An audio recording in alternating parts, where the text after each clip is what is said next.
Dear friends, ಇವತ್ತು ನಮ್ಮ ಯುವ ಜನತೆಗೆ ನಾನು ಒಂದು ಕಿವಿ ಮಾತನ್ನು ಹೇಳ್ತಾ ಇದ್ದೀನಿ.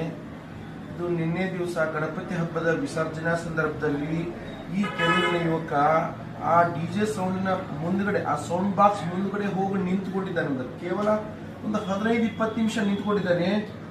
ಆ ಡಿಜೆ ಸೌಂಡಿಗೆ ಇವನಿಗೆ ಎರಡೂ ಕಿವಿಗಳು ಪೂರ್ತಿಯಾಗಿ ನಾಶ ಆಗಿದೆ. ಇವತ್ತು ನಾನು ಏನ್ ಮಾತಾಡ್ತಾ ಅವ್ನಿಗೆ ಏನು ಗೊತ್ತಾಗಲ್ಲ. ನೀವು ನೋಡ್ಬೋದು ಅವನ ದೃಷ್ಟಿ ಯಾವ ತರ ಇದೆ. ಈ ವ್ಯಕ್ತಿಯ ಕಿವಿಗಳು ಎರಡೂ ಹೋಗಿದ್ದೇವೆ.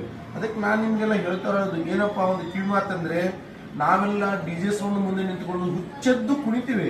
ಆ ಧ್ವನಿಯ ಪೊಲ್ಯೂಷನ್ ಅನ್ನ ಲೆಕ್ಕ ಹಾಕುವುದಿಲ್ಲ. ಇದು ಈ ಯುವಕನ ಮೇಲೆ ಆದಂತ ಒಂದು ಪರಿಣಾಮ. ಆದ್ರೆ ಚಿಕ್ಕ ಚಿಕ್ಕ ಮಕ್ಕಳ ಮೇಲೆ ಏನಾಗ್ತದೆ ಅಂತ ನಾವು ಯಾರು ವಿಚಾರ ಮಾಡೋದಿಲ್ಲ. ಹೊಟ್ಟೆಲಿರ್ತಕ್ಕಂಥ ಪ್ರೆಗ್ನೆಂಟ್ ವುಮನ್ಗಳು, ಹೊಟ್ಟೆಲಿರ್ತಕ್ಕಂಥ ಮಗುವಿನ ಬುದ್ಧಿಮಾಂದ್ಯನೂ ಹೋಗುತ್ತೆ, ಹೃದಯ ದೌರ್ಬಲ್ಯ ಆಗ್ಬೋದು, ಹಾರ್ಟ್ ಅಟ್ಯಾಕ್ ಆಗ್ಬೋದು. ಇವತ್ತು ಇದು ಒಂದು ಜ್ವಲಂತ ಉದಾಹರಣೆ. ನನ್ನ ಮುಂದೆ ಕುಂತಿದ್ದಾನೆ ಈ ವ್ಯಕ್ತಿ. ಅವನು ಎರಡೂ ಕಿವಿಗಳು 95% ಹೋಗಿದೆ, ಕೇವಲ 5% ಅವ್ನು ಜೋರಾಗಿ ಮಾತಾಡಿದ್ರೆ ಮಾತ್ರ ಕೇಳುತ್ತೆ. ನಾನು ಇಷ್ಟು ಸಾಮಾನ್ಯವಾಗಿ ಮಾತಾಡ್ತಿದ್ರು ಅವ್ನಿಗೆ ಏನು ಕೇಳೋದಿಲ್ಲ. ಯಾಕಂದ್ರೆ ಅವನ ವ್ಯಕ್ತಿಯ ಒಂದು ಹಾವಭಾವನೆ ನೋಡ್ಬೋದು. ಆ ವ್ಯಕ್ತಿಯ ಪೂರ್ತಿಯಾದಂಥ ಕಿವಿಗಳು ನಾಶವಾಗಿದೆ.